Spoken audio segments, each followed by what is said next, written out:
paz do Senhor Jesus. Deus te abençoe rico e abundantemente, amém? Trazendo mais uma palavra no livro de Apocalipse, amém? Esta é a quarta bem-aventurança desse livro que fala sobre as últimas coisas, né? Escatologia, né? A doutrina das últimas coisas que vai acontecer nos últimos tempos. Apocalipse 19, amém? No seu versículo 9 vai dizer assim, preste bem atenção, abre a tua Bíblia e acompanha aí comigo, amém? Vai dizer assim, e disse-me, escreve, bem-aventurado aqueles que são chamados à ceia das bodas do Cordeiro. E disse-me, estas são as verdadeiras palavras de Deus, amém? Então aqui é uma revelação que João tem, amém? O apóstolo do amor, na ilha de Patmos, amém? Onde ele foi exilado. Mas eu quero hoje compartilhar com você algo importante. Tem uma galera que neste ano, né, na nossa congregação, louvado seja Deus, estará descendo as águas e pela primeira vez irá ceiar, irá tocar no corpo de Cristo, amém? E é a ceia é a maior festa espiritual da igreja,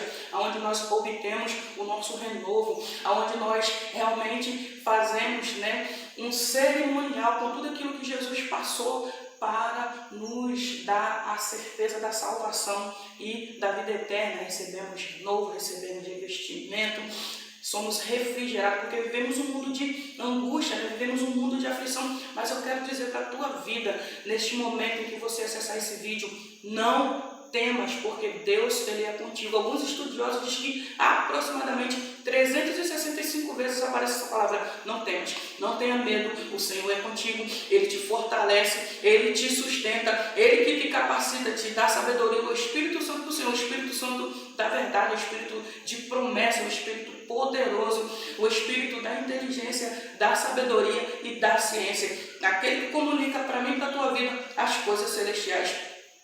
Recebe essa palavra nessa manhã, amém? Tem de bom ânimo, a palavra vai dizer em Josué, tem de bom ânimo, apenas esforça-te, amém? Que o Senhor é contigo e guarda esta palavra no teu coração. Curte, compartilha e eu desejo que as ricas bênçãos do Senhor sejam derramadas na tua vida rica e abundantemente. Leia e estuda a palavra e tenha uma vida de oração e seja mais que vencedor em Cristo Jesus. Amém e graças a Deus.